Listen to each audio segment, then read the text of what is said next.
Here we are. It's been a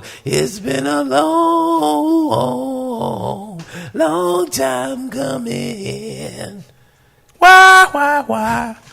Look, man, you guys been thinking like, look, man, where they at? We need you, Bo. What's up, Bo? Where you been, man? Where you been? Man, here, there. Everywhere? Everywhere, where? Up and down in the earth? Look, man. Look, guys. I'm excited. We have Mike Dyess. Dyess, man. Dyess. We just went over this. Mike, don't get jacked up, man. We got Mike Dyess. Oh, baby. All right, yeah, fix that. Dyess, man. Don't worry. It will be spelled. You guys know who it is because it's spelled right, even though I'm pronouncing it wrong. Dyess. Mike Dyess. Okay. Magic Mike Dyess, actually. Magic Mike Dyess. And you guys, I know some of his fans are listening, and you guys are like, man, I can't wait till we can just get the full scoop, hear the story. You guys have been watching him fight and come up through the ranks under all that's been suppressing him. You know, he's still been rising up, and yet he rises. I'm excited. Okay. But first, let us get to the sponsors. Who are we brought to you guys by? Well, my friends. First, Butch Howes, Brazilian Jiu-Jitsu, MMA all day. I don't know what else to say. Go to advancedbkj.com and sign up. We got a tournament coming up. I believe it's June the 10th. Lookers and haters hate outside. Right. Look, man, you guys been wanting to test yourself, been wanting to prove yourself, right, against the best. Where can you go? All right, look, go to advancedbkj.com. Sign up today. Enter in. And you could win. I'm sure they have some type of cash division. You know, you guys maybe can win maybe $350. It would probably be about that. So, go to advancedbkj. Sign up today. Also, brought to you by fidlu.com. That is right. Fid has been cooking up the instruments, resurrecting fine instruments so that you guys can play. People have been biting, okay? People, they're not even resurrecting, they're reviving. You got some people reanimating. You got everything. But Fid is the first to resurrect instruments that people threw away. Go to fidlu.com today and participate in musical genius. Also, don't forget to come by Hometown Heroes Boxing and Fitness. We're located on Patrick Street. What's it called? Come by anytime. We're usually open about 5 o'clock. And if you want to get the best training around, Butch Howes and Hometown Heroes is the place you need to be at. Ooh, Hometown Hero. Look, this is a nice place, You know, I mean, just looking, I want to train. Like, I want to be better than what I was when I walked in here. You know, so look, guys, definitely come down here, Google it. All right, Google Hometown Heroes. That's what I did. That's how I felt. Don't take the freeway though. All right, look, don't take the free. I took North Charleston, came down. Dude, it would taken me 5 minutes to get here if I had came this way.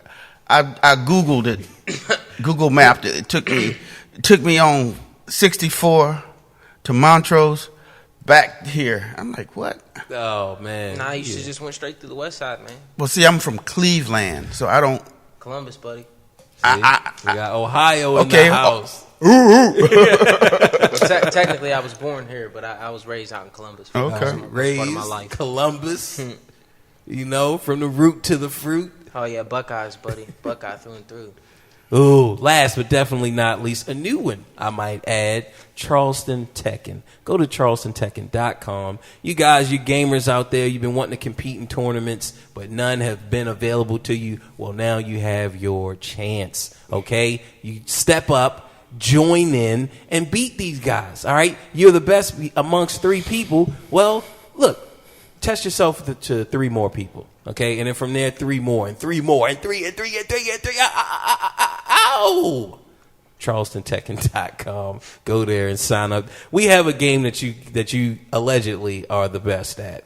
We'll see. We'll validate you if you are. Lookers and haters hate outside. We'll disgrace you if you're not. I do have an alligator pit for all losers. You tripping over. And now, there's only one other thing to do. Cue the music.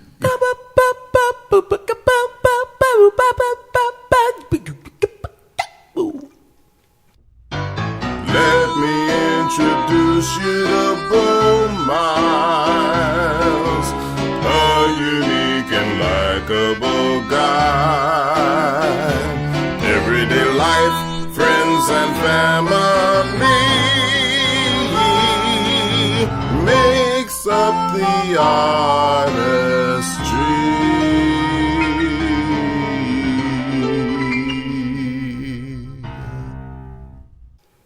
What's up? What's up, man? What's up? Man, we got the fighter, Magic Mike.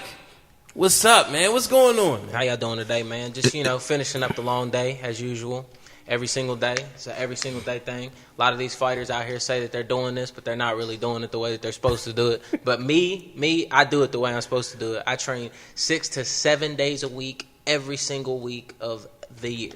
So if a fight come up for you tomorrow, you ready? I'm ready tomorrow, the next day, the day after that. I'm ready yesterday if I had to be. So if somebody walk up to you on the street, you ready? Oh, we handling that. We handling that for sure. No doubt in my mind, we handling that. Now, he has a fight. Look, man, I just saw him last week, and he's already cut weight. He's smaller than what I saw just last week, man. We usually start the weight cut. How you cutting the weight, bro? A half out.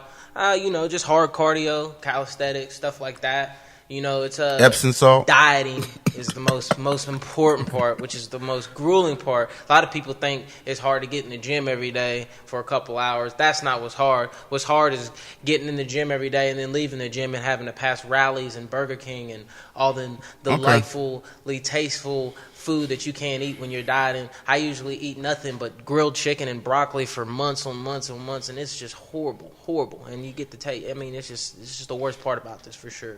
But try some Mrs. Dash on it. Yeah, I tell you what, Mrs. Dash can't save it when you're eating the same thing every day, man. I'm telling you that much. Now, you are cutting weight for a fight. When is your fight, man? My fight is June 24th, Moundsville, West Virginia, at the Moundsville Penitentiary. What's it called? It's going to be a good one. It's actually, I've pretty much destroyed the amateurs down here for the most part of what I needed to do. So now I'm moving on to the pros and going to try to go take somebody's soul, you know what I mean? So I got another fight. It'll be my first pro fight. It'll be my pro debut. So, it's going to be a good one for sure. All right.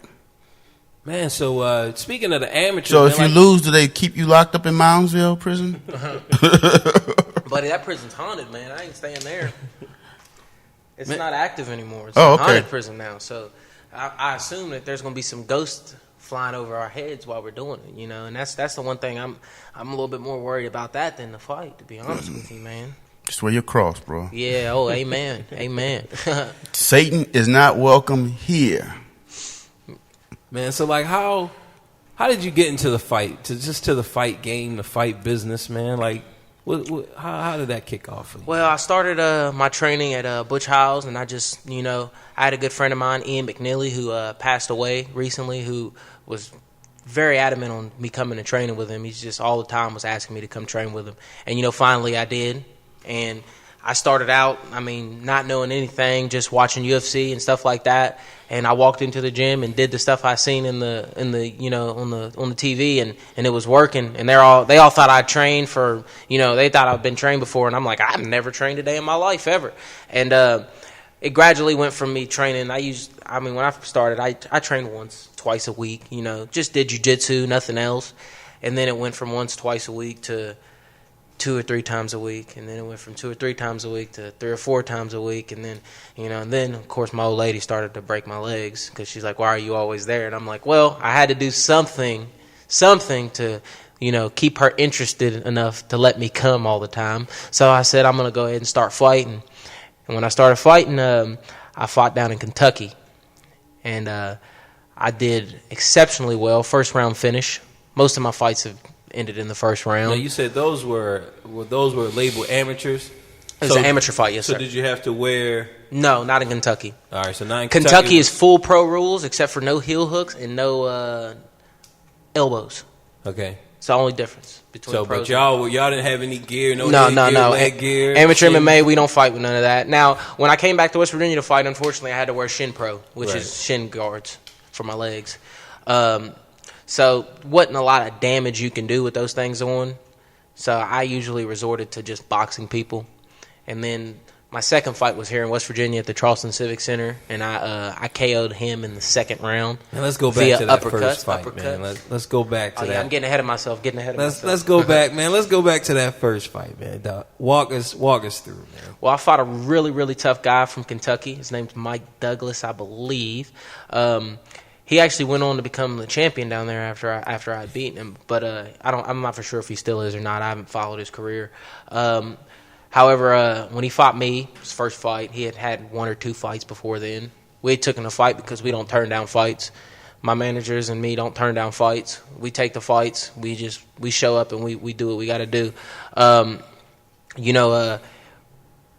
fight went. As pitch perfect as you would expect the first fight for somebody to go. I get in there, I get the takedown very early off in the round. So, like, did you notice he wasn't standing correctly, or did you just feel good, strong in the takedown? What he did was for about a month or 2, I was training every fight. No matter what fight you're fighting, all of us watch each other. We all know what each other is going to do before we get in there. We all study each other's footage. So I had no knowledge of what this guy was good at or anything like that. I didn't watch any footage of him. I didn't prepare for the fight mentally like I should have, But what I did do is for about 2 or 3 months, I had trained with my good training partner and good friend Patrick Neri, and what we worked was mostly getting the clinch, transitioning the clinch from cage work to takedowns, and we worked on that very adamantly for a long time, and that's what we did. We got in there and we got that takedown very early off in the round, and we stopped that boy. I think there was maybe It was 3-minute rounds. I stopped him maybe 2.5 minutes in. Oh, all right. So almost close to the end of the round, I stopped him. Oh, all right. So did you got the takedown early, like within a minute? Yeah, it was maybe. And was just grinding? Oh, it was ground and pound city from there on out. Oh, all right. I mean, with no elbows? No elbows, just hands. But I was, trust and believe, you can go look the fight up on YouTube if you like, and you can see that just because you're not using elbows doesn't mean you can't cause damage, because trust and believe, it all hurts, buddy, no matter what. No matter what. Oh, was it a submission or he just... No, what it is, a TKO. So he was in the... He took a nap. Well, it's not a nap. What a TKO is when you're not intelligently defending yourself anymore. Okay. So therefore, if you're in a position and you're just laying there... So did you mount him? No, I mean, we had went to various positions. You know, we started off in guard, and I was picking him apart in guard, and then he tried to go for a triangle. I slipped out. So he was a jiu-jitsu guy? Yeah, he was more of a jiu-jitsu. He was actually a 3 or 4 stripe blue, almost on the way to purple when I fought him. And mind you, at this point, I probably have 6 or 7 months of jiu-jitsu underneath my belt. White belt, 0 stripes, you know. And we still went out there and dominated, though. That's all that matters. I tell people this all the time. You know, I roll with a lot of different, very decorated grapplers, very decorated, from wrestlers to jiu-jitsu guys. I get out there and I perform regardless, you know.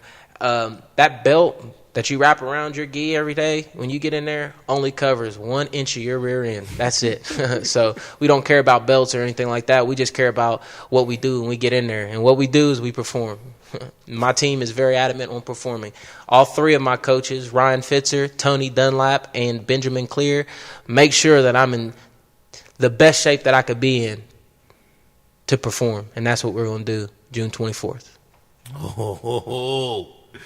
Oh, so you're in guard, and then you just start raining down on him. Raining down, buddy, raining down. He was trying to go for triangles, arm bars. You know, he worked it first. That's what happens. See, the thing about these situations is when you get in these situations, a lot of people think, well, I know this, so I can do this, and I know this, and I can do this. But when you have somebody who truly, in that mind state, wants to hurt you and harm you, right, it's a big difference. So in your mind, you was like, look, man, I'm knocking him out. In my mind, we're not looking for knockouts. We're not looking for submissions. We're not looking when I get in the ring or a cage, I'm not looking for anything other than killing you. And that's that's the thing. We don't look for knockouts. We don't look for that. We look for hurting you, physically harming the person that I get in the ring with. Yeah. And that's how I fight every fight. And if you watch me fight, you'll see that I'm not in there playing games. I'm not in there joking around. Now the lead up to there, you know, I got to have that persona, you know, where I'm getting up there, I'm taunting, you know. All right, I'm getting in my mode, you know. Right. So that's what you like. That's what you like to do. You know, you got to look the part, you know, when you go, you know. So I'm jumping up, you know, I'm doing everything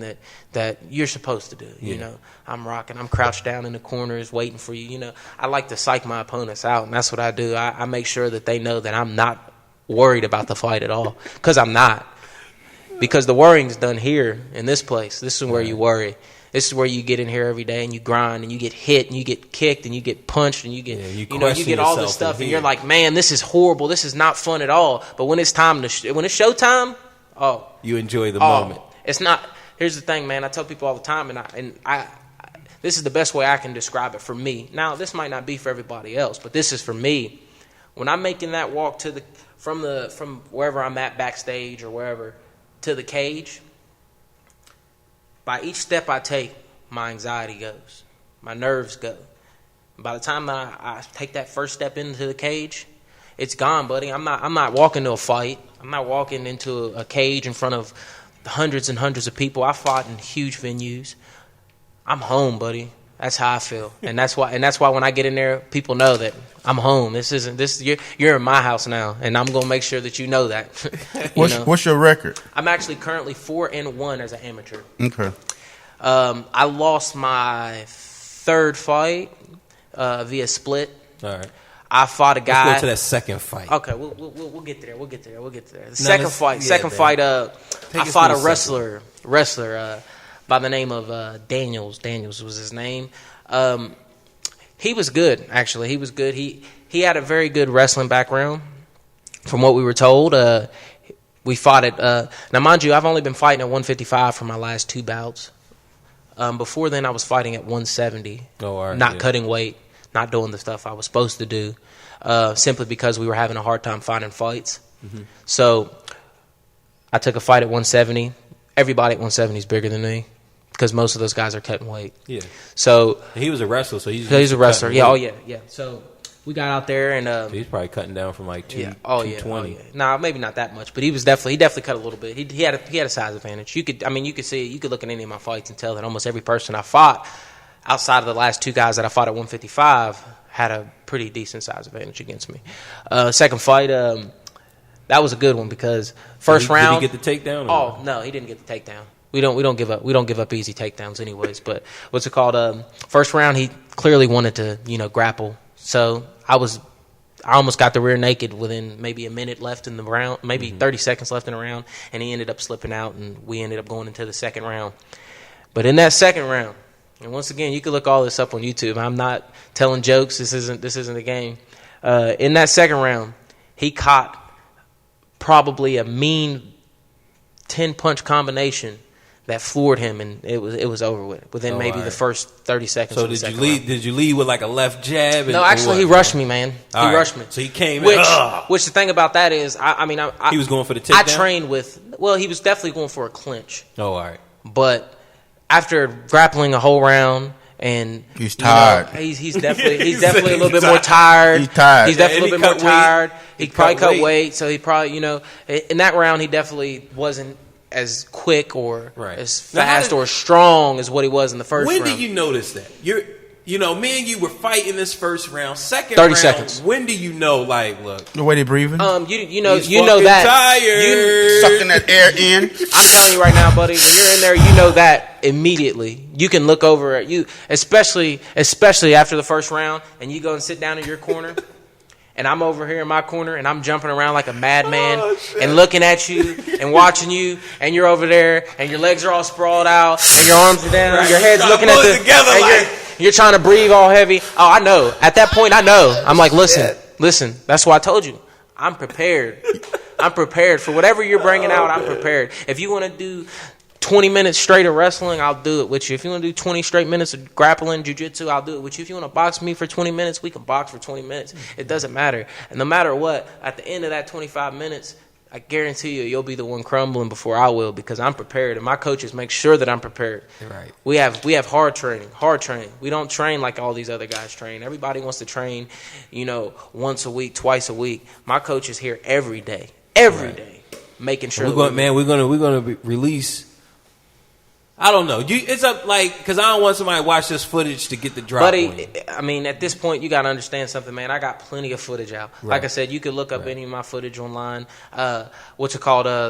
Anything that you watch on there is probably something that, if any opponents are watching, it's something that they're not going to get much from, because no matter how much you watch me, it ain't being in there with me. So I'm going to let you see the fight. I'm going to let you see the cut, so that way, I'm going to let you and the coaches see. So yeah, absolutely. But for the fans, we definitely going to treat your fans, so don't worry. So go ahead, man. Absolutely, buddy, absolutely. I have no worries whatsoever as far as somebody watching my footage, because they could watch my last fight and I'm 10 times better than then. They could watch my first fight and I'm 100 times better since then. So no matter what, and after I beat this guy, they can watch that fight and then I'll be 10 times better next time. So it doesn't matter, So we're always improving, and we're always coming up with different game plans. No matter what, every time I go into a fight, I go in there with specific goals to win that fight, and every time my game plans come through every time. Now let's go to that third fight, man. So the second fight, you just got him with a nice combo, and he was tired. You could see it within 30 seconds.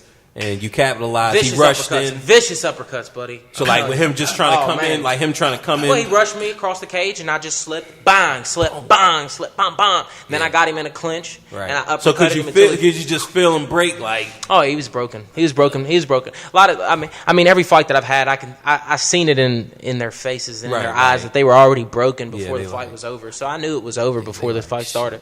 And that's the sad thing about it is, you can be very prepared. You can train, your rear off. You can do everything right as far as training goes. But when you get in there with somebody, there's always that person that worked harder than you. And there's always that person that might be just that much more prepared to you. So that's how I train. I train like I tell people all the time, while I'm training like I'm fighting the best fighter in the world. I don't train to beat these local guys around here. I don't care about beating these guys.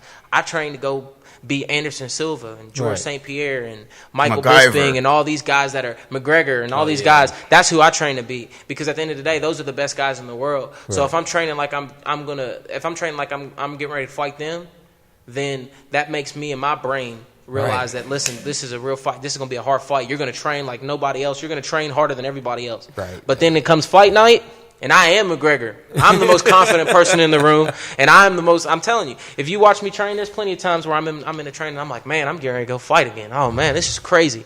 But come fight night, I'm like, oh, yeah. Let's do this. Are you ready? Are you ready? Because I don't think you're ready like you thought you were ready. You sure you want to do this? Yeah, for sure. So, man, this third fight, man, my third fight was take it from the beginning. Was like I said, it was an upset. A lot of people, including the promoter of the organization, thought that I won the fight. All right. So Me personally, take us from, it was a split decision. all right, take us from the first round. It was a split decision. How many So, rounds? Hometown. Three rounds. 3 minutes. It was a hometown guy. What's it called? Not a hometown guy, but he definitely was. But he was more well known from that area. From that area. Which was fine. What's it called? That I don't happens make in up King of any. the I don't Cage make up any a lot. excuses whatsoever. It was a fair shake. You should He knock got him the He got fuck the out. fair shake, and that's how I look at it. That's how it should have been. What's it called? Don't Now, see, leave it here's to the thing. cards. Here's the thing about this. This fight was stacked against me from the beginning. All right. Yeah. All go right. ahead, Now man. Drop this it. was supposed Let to us hear be. Now this was destined to be my last 170 bout. All right. I told my coaches, I was like, I don't want to fight at 170 no more. We're going to 155. That's a better way for me. I'm too small for 170. Right. Every person that I fought at 170 has been bigger than me, and I want to fight somebody who's the same size as me. Right. You know?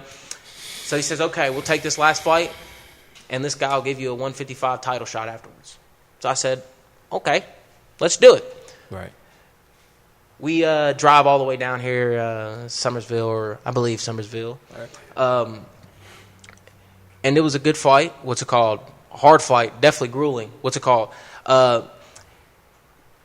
We got out there first round. All right. For the most part, what happened, it's a very boring fight. And Okay. you probably could Y'all find it feeling too. each other? It's very, no, it's not even us feeling each other out. It was more, I would step back, box. He would grab me, push me against the cage, hug me. Ref Okay. would break us up. I would hit him a couple times. He'd grab me, push me back to the cage, hug me. So was his So it was strategy to tire you out or what? I don't know if it was more him tiring me out or it was just more of him to stop my boxing, because my boxing was clearly way better than his. Right. I mean, every time that we got, he couldn't get the takedown? He couldn't get any takedowns. So on it me. was just he clinch? got one takedown on me at the last maybe 3 seconds of the fight, and it was because I threw a leg kick and he grabbed my leg, and then I pulled guard. It wasn't really a takedown. I pulled guard and I pulled it straight into a triangle, but I just didn't have enough time to finish working on it. You know, it was a good fight. Like I said, I give that guy the most props that I could give anybody. Right. You know, he got the W fair and square. Right. So there's second no excuses. round. No matter how much people say, "Oh, well, you won." How did the second round go? Second round, same thing as first round. So it's I hit him a just- couple times. He grabbed me, He pushed me to the grabbed you, cage. pushed you I to guess the they cage. scored it off of control because they said he was controlling the fight a little bit more. Because Oh, all right. now, however, he What? walked into the fight at 187 at a 170 bout, I believe he said it was. Now I could be wrong. Now I guess there's some sort of in West Virginia there's some sort of 15-pound allowance as long as everybody's okay with it or something. So, all right, so they question you or did No, they nobody question your told me. managers? Nobody told me or my managers that the guy weighed in so overweight. Came in overweight.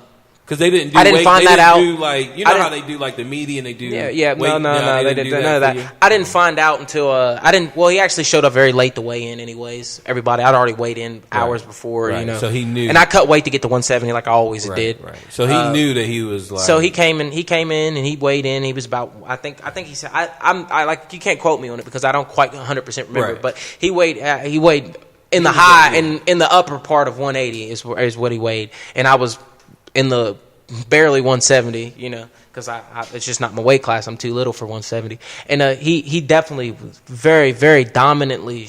I mean, you can as soon as I grabbed a hold of him, I realized he was way stronger than what I was. Okay. So, you know, I realized then that I wasn't going to be able to grapple with this guy. I was Okay. like, I got to box. Right, But so like, yeah. I got to whoop his ass. Yeah. So at that yeah, moment, yeah, man, yeah.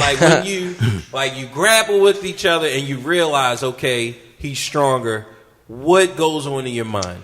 What goes on in my mind is, all right, we got to make an adjustment here. This is an adjustment, and that's all it is. It's an adjustment. You're going to fight people who are stronger than you, faster than you, more flexible than you. It's just the way that the game is. So I mean, that's no excuse. You know, he was more stronger than me. He got in there and he played into his game plan a lot better than what I could have played into mine. Right, so Because it's hard. It's very hard to stop a person who's that much heavier and bigger than you. Right. To just clinching with you and pushing you to the cage and hugging you. Right. You know, so I got hugged a lot. I walked into the fight. I mean, I looked the same way the way I look right now, pretty, you know, pretty. The way I look now is how I walked out, you know. Right. So I really wasn't mad at myself or anything. I wasn't beat up or scratched up. Third I maybe round, got was it hit. the same? Same thing. So Exact first, thing. second, third was the same? We'd box. I'd get the better of the boxing, and then he'd crunch me, and then you know, he- and that was what it was. You know, and Right. it was one of those things. How's that controlling? That's not controlling. The ref break that stuff up. Well, the ref breaks it up. He broke it up multiple times. So how's that Because controlling? he couldn't do anything to me from those But positions. they just got what? That he's They just said because he was controlling, he was movement, pushing me like- up to the cage and hugging me and holding And me he's there, probably and I couldn't cutting. get off the cage without the ref stopping. You know, Okay. I understood that. I understood that completely, and he won that first. But shake. he And wasn't that's trying to do that's how any he damage. fights everybody. That's how he he fights wasn't everybody. doing any damage. No. against the Like I cage. said, I So he walked was more in. fighting like a Dan Severn. Not Dan Severn, like That's not fighting, man. Like who used to fight like that? Shane Carwin used to Oh, fight all like right. that a lot. He pushed people against the cage, Yeah, but and see, throw he- strikes from out of there. Yeah, but he so- wasn't. I mean, he really couldn't work much. I mean, for the most part, I got the better of the stand up. He got the better of the clinch work. Yeah. So and they gave it to him on the clinch, which is fine. Which is And fine. you said he got that takedown. At the very last minute, and that could Right. have sprayed. Coulda That could have just- swayed the split decision. You know, Right. They so that's just what it were was. like- Maybe that's what it was. And like you said, if he has promotional advantage, Oh, yeah, for being sure, you know for sure. being a part of it, For sure. And that's not making any Now, mind you- excuses, but Well, still, you were supposed know. to lose. That's Yeah. what the. Yeah, oh yeah, for sure. Now, mind you, that guy's also. I'm pretty sure he went 6-0 as an amateur, and he beat pretty much. I mean, at 185, not at 170. He never fought at 170. He beat pretty much everybody. Right. I mean, he's beat some tough Now, guys. is he a wrestler or is He wrestled his whole life, I believe. Oh, all right, but he He's a good wasn't guy. He really fights doing out of it. Beckley. He didn't take you down. He No, wasn't no, using no, any no, wrestling technique. No, nothing like that. I mean, he's finished, and every person. I'm the only person to ever go the distance with that guy ever. Yeah. Everybody else has got finished in the first round, including there was a very controversial stoppage of he had fought Jeremy Lane, Okay. and something with Jeremy couldn't hear the ref asking if he was okay, and he had Jeremy in a choke. Oh, all right. And yeah, I think I heard about yeah, that. Yeah. And so I mean that was another, you know, those Yeah. guys and they fought a couple more times after that now, and I believe both guys are actually pros now. So I'm not for sure what the records and stuff are now, Right. but Wow. but he went undefeated as an amateur. he worked shop, and every person, like I said, every person he's fought, he stopped in the first round, other than me. So it was an accomplishment. I was the littlest guy he fought. So Right, you know. man. So I mean, it's Right, just one of those right. things, you know. Well, that's the beauty of martial arts, man. Yeah. You can be Oh, a little yeah, thing yeah, on the guy. You can be a little tick.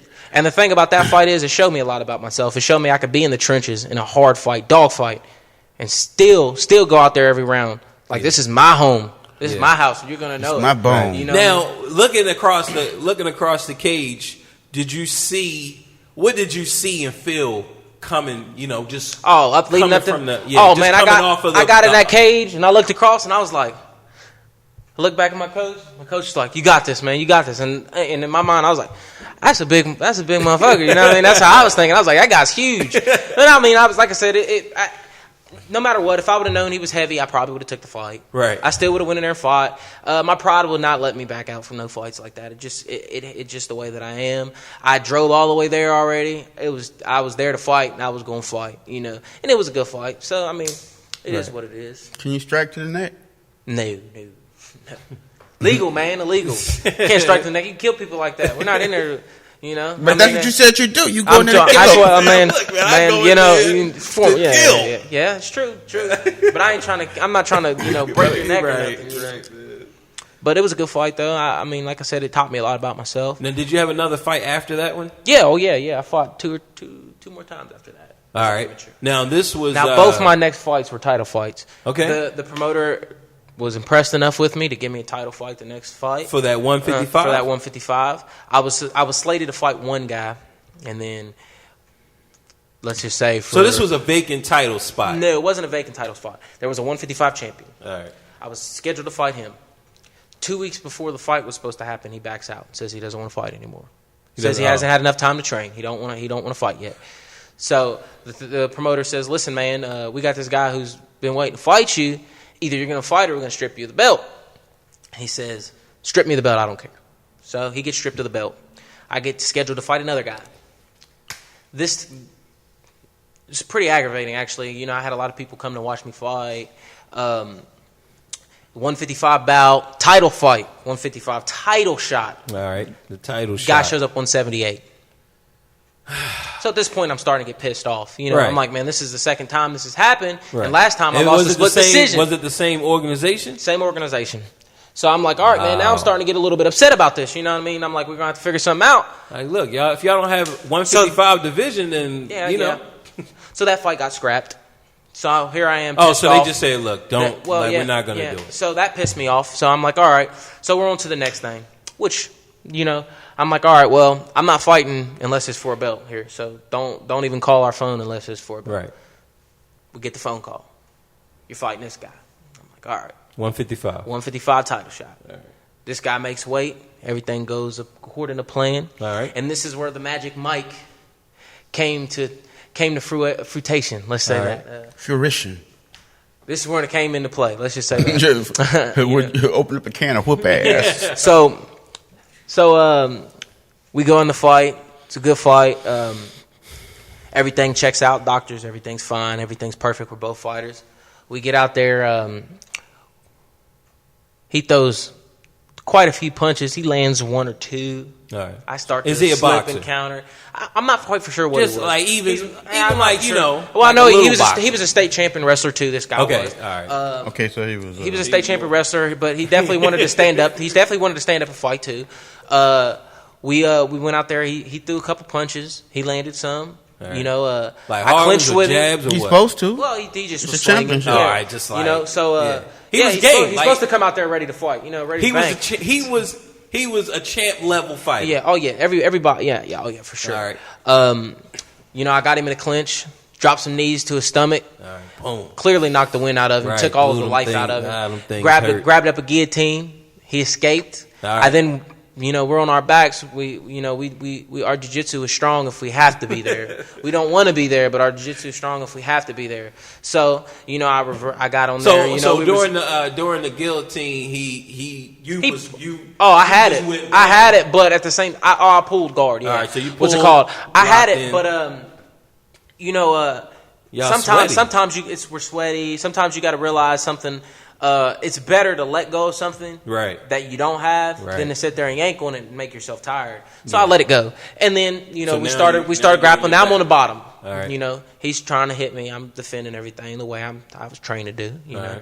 right. I get the sweep, 3-foot sweep for any of you jiu-jitsu guys out there. You know what that is. We go straight in the mount. I drop some bombs, turn him around. Now, I got to give it to the guy, man. He was a savage because he was one of the only people that I've ever caught in anything that did not tap. He refused to tap. All right. So I ended up having to choke him unconscious. Oh, all which- right. So you was dropping them bombs on him. You- Elbows he did the, or no, no just elbow? hands. All right, What's it dropping called? the hands. He did the classic. He did the classic. He did the Turtle classic. up. You know, he did the classic. I'm in mount and I Right. have nowhere else to Yeah, go. flip over. So he gave up his Gave up back, his and I back. sunk in the choke. And then you deep, sunk in the deep. chin. Oh All man, right. stretch chicken. All right. Stretch Oh, chicken. all right, so you stretched him out. Yeah, yeah, it was All right, beautiful. so then beautiful. he's like, you and know. he didn't tap. He would So not you- tap. boom, you got in, So I had to choke him out. locking in, I had to choke him out. Oh yeah, and just yeah. Oh, boom, yeah, squeeze. Yeah, yeah. Oh, Was he thinking about the tap? I'm not for sure if he was thinking about the tap and he didn't get a chance to tap. Right, like, but 'Cause like, I from your mean- feeling, like, because I know you just like, Oh, I'm just choking, buddy. It doesn't matter what you're doing underneath me. I'm Right. just going to put you to sleep. Yeah. So he fought it. Don't get me wrong. like, he because was you fighting wait, the choke. you wait for the ref. Yeah, oh, The yeah. ref to Oh, break yeah, it the up. ref breaks it up, You for hold sure. it and tighten Yeah, oh, until yeah. the ref stops it. And then, you know, after I choked him unconscious, you know, of course, when he came back to, you know, it was like, good fight, man, shook his hand or whatever. Yeah. It actually turned out that me and the guy ended up being cousins after all that. You know what I mean? It's crazy. Crazy situation.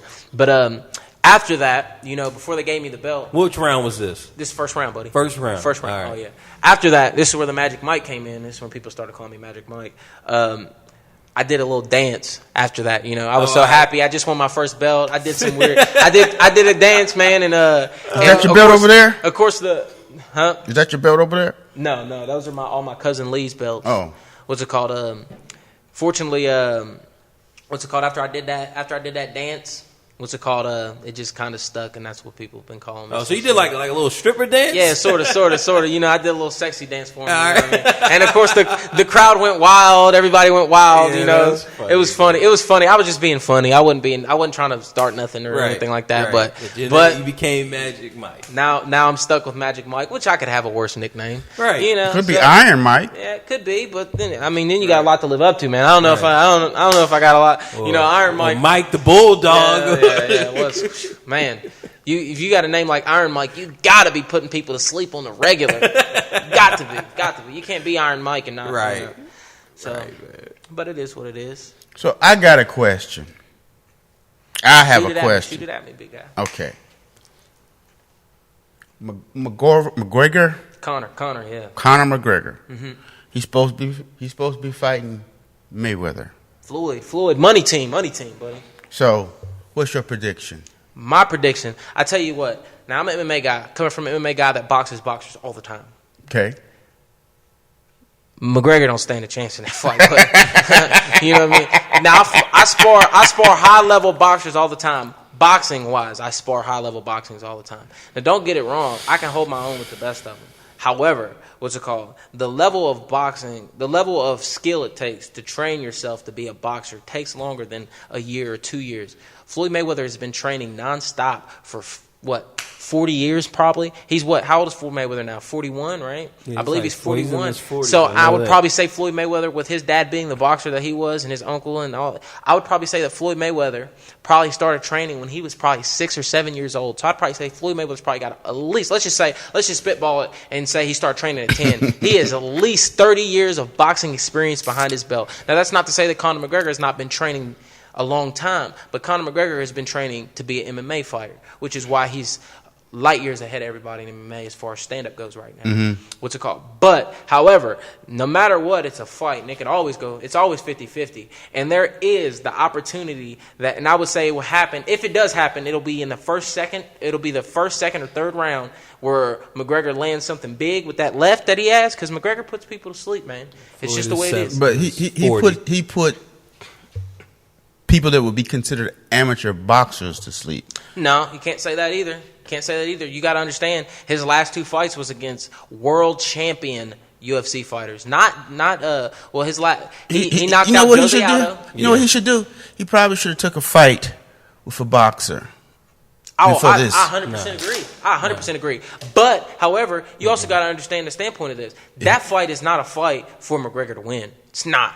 It's for the money. If you walk in there and get beat up for $75 million, who cares if you win or lose? I know I don't care if I win or lose. I tell you what, put me in there with McGregor or Mayweather right now for 75. You don't got to give me that. Give me $5 million, and I'm gonna go in there and take that ass whooping like a champ and smile while doing it, and then get out of the ring and be like, I didn't expect to win. You guys expected me to win? You're stupid. Man, 75 mil.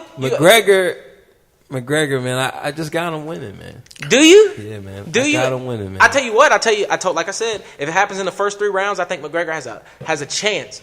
It might not be a great chance to knock Floyd Mayweather out. Well, let me say However, if it goes the distance, Floyd Mayweather is going to destroy him. He's going to destroy him, and then not only is he going to destroy him, he's going to destroy him and probably go for the finish. I would say. Right. I would say this would be the first fight in a long time Floyd Mayweather is going to probably try to go for a finish. Because Floyd Mayweather, I mean, when he fought Berto last, he didn't go for no finish.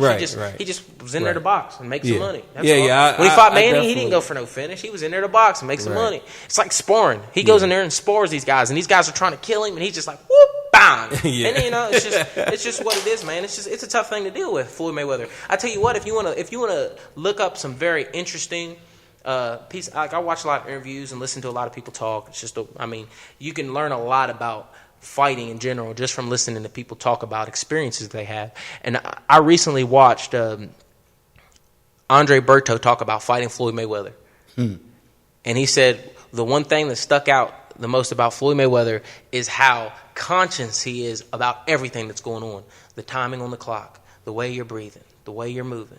If you adjust something, he picks up on it. He watches you in the corner when you're in the corner to see if you're, he doesn't take his eyes off the opponent even when he's in the corner and he's listening to his coaches and the coaches are telling him, you got to do this, Floyd. He doesn't ever take his eye off of what's going on. He's a very conscious person. Where the ref is, where the ropes are, so when you can get that sort of ring awareness, and that's the sort of ring awareness that Conor McGregor has sort of established in the UFC, in the octagon, when he's fighting people, you can tell that he's aware of everything that's going on. He's aware if he sees your hands twitching, he thinks you're going to throw that hand, so he waits for it. And he counters. Bam. Is he going to do that to Floyd? I don't think so. I just don't see it. In my opinion, I just don't. Like I said, I spar boxers all the time, and I'm telling you, it's just a different sport. That's not to say, because if Floyd Mayweather ever had the audacity to come and fight, even a low-level MMA fighter on the totem pole, he would get crushed. But even if he's fighting Ronda Rousey in the ring, I don't know. He might can take Ronda. I wouldn't take it. He can take Ronda. I wouldn't take it there.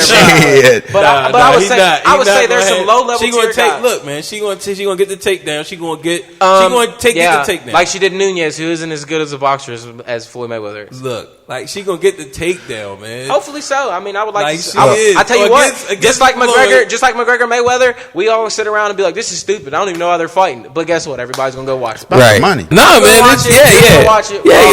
Man, I got Conor winning, man. Well, I saw Conor training, and the one thing I saw him doing wrong he was boxing with no shoes on. Yeah, that's an MMA thing. But you know what? It's a whole different ball of wax when you got shoes on. It is. Trust me. that ring. I box without shoes on, and I box with shoes on. I do both. Sometimes I come in here and I box straight like a boxer. And sometimes I come in here and I try my MMA stance and I box and it's a big difference. It is. It's just a different sport. It's a different beast to tame. These guys are in here training 5 to 6 days a week, every single week, to do nothing but punch you. Yep. Me, I have to train 5 or 6 times a week to train kickboxing, Muay Thai, Brazilian Jiu-Jitsu, wrestling, boxing. What's it called? When your time is completely 100% dedicated into one sport, into one thing, one style, there should be nobody who's breaking all their time up into 5 or 6 things that should be able to beat you in that. Right. If I'm training 7 days a week to be a pianist, I agree. There shouldn't be somebody who's training 6 days a week to train 6 different instruments that should be better on the piano. Right. It just doesn't happen. It just shouldn't happen. It shouldn't happen. And if it does happen, but it shouldn't happen. And that's the thing. Right. Like I said, it's just a hard. Right. That's just like even unless he's Prince. Unless he's Prince. Well. But Prince. That's just like Bruce Lee. And I know those are anomalies in the system, buddy. It's people that haven't been tested. Like, look, man, I know that my haters are gonna flare up right now, man. But these guys have never been tested. Prince has never been tested, and Bruce Lee has never been tested. So we put them in like combat situations. Like, what if they go against this and that? But look, man. Both of them. Look, I know, man. Look, man. I'm talking about Prince as a musician. Prince as a musician he hasn't been tested. Like, we haven't seen him in the chops. Who gonna test him? When you turn your state into an institution. But that's promotional. That's marketing. No, just like Bruce Lee. That's not skill. That's marketing right there. That has nothing to do. Like, okay. He's Prince. And Soulja Boy are the same. They make money off of music. Okay, but Soulja Boy ain't gonna make the kind of money Prince made. To say that Prince and Soulja Boy is the same is just crazy, bro. When it comes to musicians, do you know how many instruments Prince can play? Musicians make money. Do you know how many instruments Prince can play? There's a bunch of broke musicians who can play a bunch of instruments. True. It doesn't matter what. But a whole bunch of broke bro, they're not Prince, bro. Right. We're not gonna keep talking about this because this is the debate that we'll have for the rest of the night. Look, I know it's hard for you guys to hear this, man. No, it's not. It's not hard. Bruce Lee has never been truly tested. You're misinformed. Nobody could beat Bruce Lee. So how you gonna test? What do you mean nobody could beat him? No, he hasn't been tested. He did not have the platform for people to challenge him. But he did. No, he didn't. This is the thing about Bruce Lee. This is the thing about Bruce Lee. The stuff and the styles that Bruce Lee implemented into his martial arts. Yep. Okay. Changed the game of martial arts forever. Yep. Forever. It changed. You gotta understand. Bruce Lee was a legitimate martial artist. He don't understand. He wasn't around then. Do you know that he was a baby stealing milk out the refrigerator. He jiu-jitsu and everything, bro. So you gotta understand. At that time, what I'm saying is, at that time, there was no cross training before. There was no guys who were training. There was no guys who were training boxing and Bruce Lee changed everything, bro. If you look how many different people that Bruce Lee trained with, what's it called? I'm telling you, bro. The thing about Bruce Lee is he set the platform for what people like me are doing now. When you got all these people who are training for mixed martial arts. So, with that being said, you can say that Bruce Lee didn't have the platform that I have right now to go out there and try to put myself up against the best people in the world. He didn't. You're correct. However, he set up the platform for me to be where I'm at. So therefore, you can't sit here and say, well, he ain't never. It doesn't matter because he didn't get tested because he passed away early. He didn't get tested because of that. And that's the only reason. Because if he was still alive right now, there's no doubt in anybody's mind that he would be trying to do something like what we're doing now. You don't think so? He would have been beat. Like if he would have competed against. Look, this is what Chuck. But Norris, he did. This is what Chuck Norris had to say. He whooped Chuck Norris. Look, Chuck Norris said Bruce Lee was an actor. Chuck Norris said, look, and this is during the time when he was. He only said that after he was dead. And look, man, look. Chuck Norris said, look, I am a fighter. Bruce Lee is an actor. Like, it's the same as Ronda Rousey and Nunes, or back in the day when it was Gina Carano. You're talking about a man whose kick was so fast. Look, man, I'm just telling you what Chuck. This is what Chuck. But Chuck was his I understand that. Chuck was his biggest enemy. But I'm saying you're talking about a man. You're talking about a man whose kick was so fast that it could not be captured on camera. That's crazy, bro. That's not real. That is real. There's footage of it. No, it's not.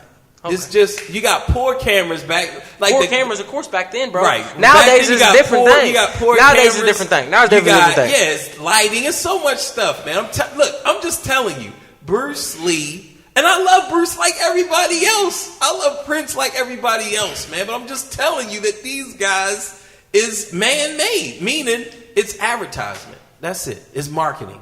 You know. Well, I need some of that advertising, buddy. To make me look like that, I'll tell you what. I'll pay whatever you got to fucking. I'll pay whatever you want. Because if you think that Prince's instrumental skills on all them instruments was just advertisement, it's just crazy. If you think Bruce Lee's martial arts skills, what's it called, was all just advertisement. Now there's one thing to say that what's it called? It's one thing to say that, you know, he might not have done well in anything like combat wise. But another thing to take away from the man's skills, because regardless of the fact, that's like saying you got these guys like Scott Adkins and Michael J. White and all these guys right now who are actors and they are acting. What's it called? That's like saying somebody can walk off the street and kick their ass, man. Right. And it makes no sense whatsoever. Right. What's it called? It makes no sense whatsoever. So the argument's invalid, but it is what it is, you know. So you just got to look at it like that, though. You know, they might not be able to, you know, be some of the top tier guys, top level guys. Let's look at another actor who is a martial arts actor from Power Rangers. What's it called? The White Ranger. What's his name? Jason David Frank, I believe. He's like 5-0 in MMA right now. Pro MMA. He's like 5-0. I'm pretty sure. What's it called? And that's an actor. Right. An actor who's on a kid show. So you mean to tell me that Bruce Lee, what's it called? But what promotion? It don't matter, bro. It don't matter, bro. He was trying to fight in the UFC. They wouldn't sign him for whatever reason. But it just is what it is. What's it called? I'm just saying. Look, I'm just saying. Look, man. Kid show.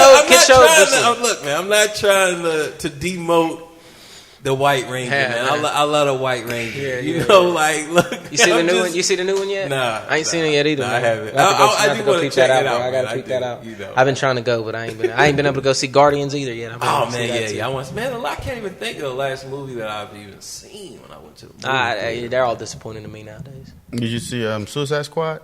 Yeah, but I didn't see that in the theater. Okay. You know, I'm waiting for 2 to come out. Oh, all right. Yeah, I want 2 to come out. Will it come out? I hope so. I mean, that was pretty nice. Yeah, see, I don't know. Wasn't the best I ever seen, but it was all right. Yeah. Right. Like, yeah, I don't know if because Will Smith carried it. Yeah, they're struggling. I think the girl. I was going to say Harley Quinn was what did it for me. Yeah. And I honestly... Well, that's because y'all was looking up her butt. That's why. No. I like their ass, too. Man, have you seen Wolf of Wall Street? Oh, yeah. Wolf of Wall Street was tough. Yeah. But I honestly, I know a lot of people didn't like it. I like Jared Leto in the movie, too, to be honest. Yeah. I thought he did a good job, man. Yeah, I thought he did. I think he didn't have enough in the movie to where I would want to go, you know what I mean? To where I could really like have a full on opinion about it. Right. But I think he did enough to where I would sign on to come see a movie with him in it. That was he wasn't. They didn't set him up to be a villain. You know what I mean? Yeah. So the way they made it seem is that they were going, like the Suicide Squad was going to be going after Joker, and then it wasn't, and then it was just like it was just too much. Yeah, but it is what it is. Yeah, they just movies are disappointing, man. It's just the way the movies are nowadays. Yeah, they just throw them in there. You know, so it's like it's no room for character development when you got your protagonist. Even look at these horror films, man. Look at these horror films. These horror films are horrible nowadays. Horrible, and everybody loves them. All of them. Everybody loves all these horror films that are coming out. These Paranormal Activities. And all this stuff that's coming out, man. And this fear and all. I mean, it's just and it's all horrible. I grew up watching Stephen King's movies, man. Right. Cujo. Back. I did see the It's coming out. I'm gonna come see that, but I don't think it's gonna be as good as Tim Curry. I just don't see it. I don't see it being as good as the original. I don't know. It's definitely gonna be different. But the original was made for TV. People don't realize that the original was a TV series. It was a 2-part TV miniseries. What's it called? This is an R-rated full length Right. feature film. Yeah, So and they want a sequel, so that And it's gonna the be a first sequel. part, Oh, yeah. will be the first part of the miniseries. I tell you what. and then part 2 will be them as adults. 30 years later. The first man, Tim Curry messed me up when I was a kid. Bro. Yeah, yeah, man, yeah. That's I've been watching it. I picked it up recently, man. I watch it all the time. I love it. Like, I yeah. still love it to this day. I love Yeah, all I the do Stephen too, King's man. movies. Children of the Corn, Cujo. I didn't get Pet into Sematary? Pet Sematary. I was loved right, all of them. but I I loved all of them, didn't for get sure. into Children of the Corn. Like I just didn't understand Sure. it. I was love scared, them. but I them don't all. really I love them. remember. I love all of the old Stephen King's movies. Like bro. I don't remember the plot or anything. All of them. I try to get my old lady. She wasn't very big into that type of stuff growing up. Me growing up, I used to watch all that stuff, man. Here's a question for you. What type of spousal support do you have? And if you don't want to answer that, you don't have to. Oh, she's the greatest. Okay. Can't complain not one bit. Okay. Can't complain not one bit. I train 'Cause it 6 gotta be days hard. a week, It's and I gotta be work hard, and I work 5 days a week. So I work all week, and then I get out of the work, and I go straight to the gym and train all week. So therefore, she only gets me on Sundays, usually, typically. So how can I complain about somebody who really can't, who really? I mean, she's around. She's Right. around. But when I she's go supporting home. you. I mean, she she's supports me. supporting. Yeah, she makes sure our kids are taken care of. Right. She works, helps out with bills. You can't beat that, man. Yeah. And when I run into that big check, she ain't never gonna have to do nothing else for the rest of Right, her life. right, And she man. knows that, and I make sure that she knows that on a regular basis because that's what you're supposed to do as a man. You're supposed to take care of the mother of your children. And all these guys don't realize that, and I just don't understand how these guys don't realize that their mother of their children is a very important aspect in your life because that's going to dictate your freedom and what you have to do to support for your family. And that's why I have the freedom to support my family the way that I feel it, which is going to work every day and then coming here to the gym and training. So I can't knock her not one bit. What Now, kind of she's work crazy. do you do? She's Oh, crazy. well, all women She's are crazy. All women are crazy. All buddy. women are crazy. But I love her to death. And she's like I said, she's gonna have the world one day for sure. So. What kind of work do you do? I'm actually a chef. I run a kitchen. Oh, okay. Well, that's... I run a kitchen in the morning times, and then I beat people up at night times. I would actually say the cooking's my hobby, though. This is my My job. perfect. I put much more time into this than I do there for sure. Okay. But I make good money. Yeah, man. Okay, money. You're right. Not I mean, I'm going to the Bahamas for 2 weeks money, but I Right. make good money. right, man. So and that's it good. I is what mean, it is. just having But that it takes care of support, what I man. need to get taken care of. Having I that pay the support bills, there pays the is bills, solid, so. man. That's what it's all about, man. Yeah. It's definitely a lifestyle. Does she come to your events? Everyone. Okay. She's right there in the front row cheering me on every. Get him! Oh, Whoop yeah. that motherfucker's Oh ass! yeah. Oh yeah. You pull up them videos, buddy. I guarantee you'll hear her in every single one. Every single one. Right, That's how man. you're supposed to be, though. That's how you're supposed to She be. ain't try to get in the ring, did she? No. Okay. If that's your man, and he has a dream and aspiration to do something big, and it might not be something that you see a true future in, it's your job as a woman to support him in what he's doing. Just like it's my job to support you if you have something that you want to go do. If you want to go to school and be a nurse, or if you want to go to school and be a veterinarian, Now- it's my job as your man to support you in that. Now, do your coaches, you and your coaches, do y'all have a plan? And this is not just you, but like when a new fighter comes to the gym and they're like, I want to become a fighter and I want to do this. I really want to do this. Is there a plan from, okay, we start here and at the end we end up on the big scene with you making a lot of money? Yeah, oh, absolutely. I talk to my coaches about it all the time. We have big plans, buddy. We're not shooting for the ceiling. We're shooting for the stars, and that's how you should be. I tell people this all the time. No matter what you're doing, you should strive to be the best in your field, no matter what it is. Right. If you are if you make shoes, if you're a cobbler and you make shoes and fix shoes, you should be the best in that field than anybody. And that's how. And even when I'm cooking, I think to myself, I want to be better than every cook ever. Right. That's how I think. And that's how I take that same mindset into my fights. I don't want to just be better than the next guy. I want to be better than everybody. Right. Everybody. Now, how many tiers do you have to climb before you get to like Bellator and the UFC? Like, like how? Oh, there's a far road ahead of this, buddy. This is just one step. Really, it's just like every other business, buddy. I mean, you could have 3 fights and go to the UFC, or you could have 10 fights and not go to the UFC. It's just the way it is. It's more about who you fight, what promotions you fight in, and it also is about who you know You know, you got to have the connections to get to where you're going to go, you know, Okay. and we got some good connections. All right, so does that all fall into the management? Is that how, It's as a new management, fighter, yeah, it's management and it's Promotion. What you're sending out, you know, you got to understand. People don't want to see some boring stuff. They want to see something exciting. Okay. They want to see somebody get up there and go in there and do work, son. You know, they don't Put wanna that see- work in. They want to shout out the Big Black who died the other day. Rest in peace. And not man. break a sweat. Put Yeah, that work you in know. and not break a Hey, sweat. look, man, they want to see somebody go in there, put that work in. Yeah, Oh! you got to do it. You got to do it, man. sincerely, and like I said, it's a hard road, man.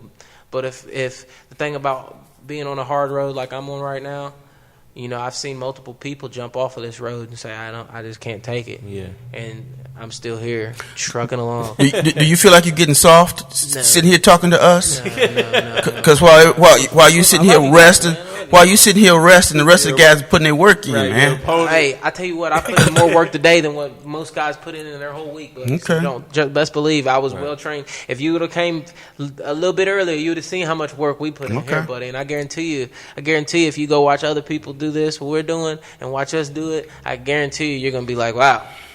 These guys are doing some other stuff. My coach has made me spar. I think the longest I'd spar was 33 minutes straight. When they just rotate different guys in. Yeah, well, sometimes you do it, same person. Sometimes you rotate new guys in. The thing about that is we have the Floyd Mayweather dog pound rule sometimes, where it's you go until one of you quits. Oh, right. And considering that all of us are, I mean, fighters are just people who are really, really, really big egos, you know. Yeah. And you let your ego get in the way sometimes, and you get in there, you start slugging it out with people, and next thing you know, 30 minutes later, and you're both super tired, and you're like, oh my god, I don't want to do anything else. But you know, that's what makes you better. So Those days so when you y'all get are tired- stable mates here? You all are stable mates here? Yeah, we're all teammates, buddy. It's Okay. just, we all, and you know, no matter what happens, we get pissed off at each other. I mean, you're punching each other in the face. You're gonna get pissed every now and then. Yeah. You know. So what's the name we of shake this? each other. This team is what? Is Hometown Heroes, it buddy. Hometown Heroes? That's the name of the team. Hometown Heroes. Like, so when y'all go fight, I mean, like, that's the gear Oh and yeah, that's yeah, the team. buddy. Right there. Right there. Do you play video games? Oh, I love video games. Okay, so you good in Call of Duty because they got a $6,000 championship coming up. Yeah. I'm not that good in no Call of Duty. Okay. Trust and believe, I've seen You some of better- them guys play before, and I tell you what, I get my ass handed to me online. So trust and believe, I know I ain't ready for nothing like that. Okay. You got to put your work in though. Yeah, Get, exactly. To get but, to that point. But see, here's the thing: people spend their time playing video games. You should want to. If you spend your time playing video games, you should want to be signing up for something that's going to pay you $6,000 Right. for doing it. That's the problem with the world right now. Like I said, if I was gonna play video games and want to make money off of playing video games, I don't want to just be the best video game player in West Virginia. I want to be the best video game player everywhere. So and you- that's what people don't think like that. Right. So, worst, like I said, go to charlestontekken.com and figure out what you guys are doing. Because if you are a professional video game player and you think you got the stones to The beat everybody stones? else, then go make that $6,000 and say you heard it here, so that way you can throw me a piece of it. You know what I mean? We looking What for did I sponsors miss? anyways, you know? For sure. Yeah, man, that's what's up, you know. But that's the thing, and like, What was that, World War II y'all are doing? yeah, man. It looks good, man. I'm not gonna lie, it's the first one I've been interested in a Yeah, while. I yeah, really ain't a yeah. fan You of Call of got you Duty. got till November to get it together. Yeah. Well, Look, shit, man, he that- got this fight game. I got a boy. fight coming on stuff too, buddy. I got to focus on one thing at a time. Right, man. I'm telling you. That's the It's thing. Like, definitely- like the best. Like when it comes to games, man. Like the best fight. Like, cause I'm a fighting game player. You know. Yeah. The best fighters really come from like Korea. Japan. Yeah, you know. Because you got to understand something about them. A lot of them places, buddy. Sometimes them guys are not doing anything but playing Right. video games for 12 Right. hours a day, every single day. Right, man. Right. And I remember. And their country sponsor them sometimes. Right. in those Yeah, things. man. They have So like huge their country, tournaments their and government huge sponsors things, them, man. and then they go over here and kick everybody's ass and Right. come back and say we won this and we won And that. like- And they look great because they're really. Those are all societies that are really built upon honor of themselves. You Right. know what I mean? And like I remember, man, Even like back back, in the when old I was playing Street Fighter, like I was playing on the Xbox, and you know I got a chance to like play people in Japan and Korea. And You all play For over. Honor yet? And no, You no, played it yet? No, I haven't played. Oh it. man, you gotta pick it up. If you're a fighting game man, that's a fighting game right there. Oh, all right. That's one of the most sophisticated video games I ever played. It's hard. Don't get me wrong, but Yeah. I mean, but see, I'm a Tekken player, but I was playing. Tekken's hard too, man. I used to Yeah, play when I was younger. I haven't played any of the last. Yeah, couple it's ones. definitely technical, man. It definitely is a technical. What's it game. called? I haven't played in a very long time. But I was the best. Like the Street Fighter games back then, before 3, I stopped. I went away. I stopped playing them. I started playing like Soul Calibur. I stopped playing Tekken. Tekken Tag was the last Tekken I played. The first alright. one. The first one. Not the second one. The first Tekken Tag. When you had the bowling. Yeah. That's when I stopped playing Tekken. You said, look, man. I played the Mortal Kombat, though. I like the Mortal Kombat. The last one they put out, Mortal Kombat XL. I like that one. It was pretty decent. Yeah, I couldn't played complain a little bit of it, but I haven't, like really the only game I play now is Tekken, But yeah, man. But like even in my Street Fighter days, like when I was playing those cats in Japan and Korea, like I was beating them. Yeah. Like no problem. And I remember it would be guys that have like 6,000 wins, and and I just hopped on there, so I only had like 4 or 10. And they like man, what? Like look, man, we like for you to be beating us like this. You have to have played this before. Like I'm like, yeah, man. I play like in the arcades and stuff. Yeah. But I'm just on here just playing around with y'all. But like they could see, But that's the thing, man. That's the level. Like I can't turn down like my game is Tekken.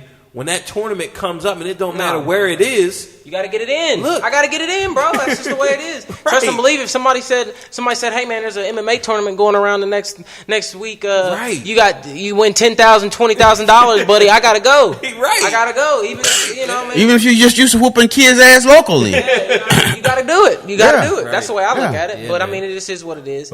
Well, people scared to put that money. Well, where that see, mouth is. you look for a sponsor though. You look for a sponsor. You look for somebody just like you got a promoter. You look for a sponsor. See, and that's what that's what like I was telling you, man, I'm gonna actively look, because I found sponsors for gamers. Yeah. Gamers who didn't even show up. Yeah. Gamers who got a sponsor and got somebody to pay and put up the money, and they didn't even show up. So I know that it won't be a problem, for you. So. Anybody can come down here and watch me and see what I'm about, buddy. Right, man. They see how hard I work.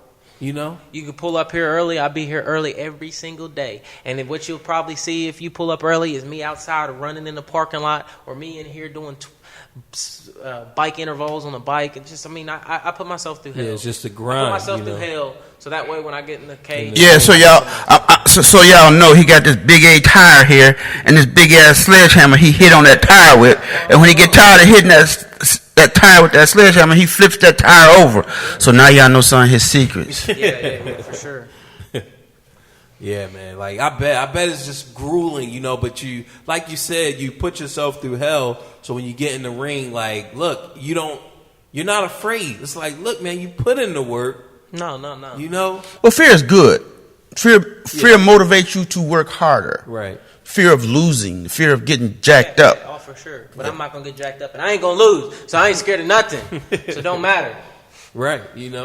But see, that's the thing. But you still work like you're gonna lose. Right. You still work like you're going to fight an impossible fight. Like you work. That's how you should work at everything. You should work. If you're getting ready to. It doesn't matter. Even if in video games you're going to go compete in a tournament, you need to work and train like you're never going to win it ever. Right. That's how you need to train. You need to train like you're the last person. You're the person that everybody's expecting to flop. Right. And if you train like that, then guess what? Yeah. And see, and I don't really want to. I don't want to take the focus off, but I feel like when you're training for the atmosphere and the real conditions that you're going to be in. Mm-hmm. For sure. So so when you're training, man, it's not like, all right, man, let's turn the AC on. No. We be in here in the heat, son. Right. Let's get your best music. Let's get your let's have your kids running around. Let's have, your girl. And let's have some other eye candy, you feel me? Because that's not real. That's not how it's going to be when you step in that cage, And I think a lot of gamers practice when they're practicing and they're getting ready, to play. They're not playing under real circumstances, they're not playing the way that it's going to be in the tournament, So and And we saw with the last, that makes a difference. So yeah, kids, son. right. So yeah, man. Let's how much time you got, man? I don't want to hold you too long, man. We still we don't got to hold too long. Yeah, I got to go get them brats I was talking about earlier. All right, man. Pick them up right at 9. I'm gonna be a little bit late today. Okay, all right, man. Let's make it quick, man. But let's before we wrap it up, man. Let's go ahead and get your story. Just like what's the story, man? How did this all even just come about, man? The story just from is the beginning. The story is I'm a dad and I struggle all the time, and I don't want my kids to ever have to struggle for nothing. Right, man. I didn't go to college. I graduated. Could have went to college. Didn't go to college. What's it called? So now it's to the point to where, I don't want to say this is all I got, but this is all I got. Right. And this is what I'm good at. And right. I don't want to do what you believe I don't in. want to do anything the rest of my life that I don't love. Right. Going to school was not for me. I love doing this. I love getting in here and getting dirty and getting punched and kicked. And I know it sounds crazy, but I love this. And this is what I want to do to support my family, and this is what I'm going to do to support my family. So at the end of the day, there's not really a story behind it. I could work and do what I'm doing now for the rest of my life and live comfortably, for sure. But that's not what I want to do. Right. That's not I what have a you good love. paying job. This is what you This love. is what I love. This is what I'm going to do. And this is what I want to do. And this is what is going to be done. It's just the way it is, man. There's no story behind it. It's just the fact that I'm a fighter, and this is where I was born to do. Well said. There's nothing else left to do but to recap on our sponsors. Who were we brought to you today by? Well, my friends, Butch Howes, Brazilian Jiu-Jitsu, MMA all day. I don't know what else to say. Go to advancedbkj.com. Sign up. Remember, we do have a tournament coming up June 10th, which is a Saturday. It'll be at West Virginia State University. So we got that coming up. Go to Advanced BKJ. You guys have been wanting to learn Brazilian Jiu-Jitsu all your life. You've been seeing, you watch Hoist kick ass, okay? You've watched Mike kick some ass. A little bit of jiu-jitsu here, some boxing there, But all in all, I mean, hey, if you had to know something and you're going against Mike, I would at least say, look, man, at least know some jiu-jitsu. I would at least I'll build you up on some jiu-jitsu. I'm no slouch anywhere, so it doesn't matter. I've got great stand-up. I've got great grappling. So wherever we go, we're prepared. It doesn't matter. Right. If you run against somebody like Mike in a dark alley, look, man, I would say at least know some jiu-jitsu. turn around and go the other way. Turn around. So go to Butch Howes, Brazilian Jiu-Jitsu, MMA. And anybody's welcome to come train with me anytime. I train all the time. So, shoot me a message or whatever if you want to get some rounds in and see what this stuff's really about. Then you can come right on down and try it out. Ooh, the invitation. That's not like a challenge. Right. No, it's not. No, it's not a challenge. It's just like, hey man, come train and see what you come get in the game. Right, see man. if you like the this game. is what you guys have been wanting to do. This is what if you're a man. You talk that talk. Look, man, I could beat him. Look, I'm telling you, this is where, and this is not even like, just it's just to be humble, man. Oh, yeah, it's a humbling sport. It's a humbling sport. It's a humbling experiences. Also, fidlu.com. Definitely go to fidlu.com and check it out. Okay, he's out there. He's resurrecting instruments, bringing them back off the brink of extinction. Okay, go to fidlu.com and get started today. Last but definitely not least, charlestontekken.com. Look, we got tournaments where we're gonna have commentators. We got all types of stuff bring it to the area. It's gonna be crazy. Be a part of it. Okay, we will not forget you. But at the same time, those of you who skipping out, we will not forget you.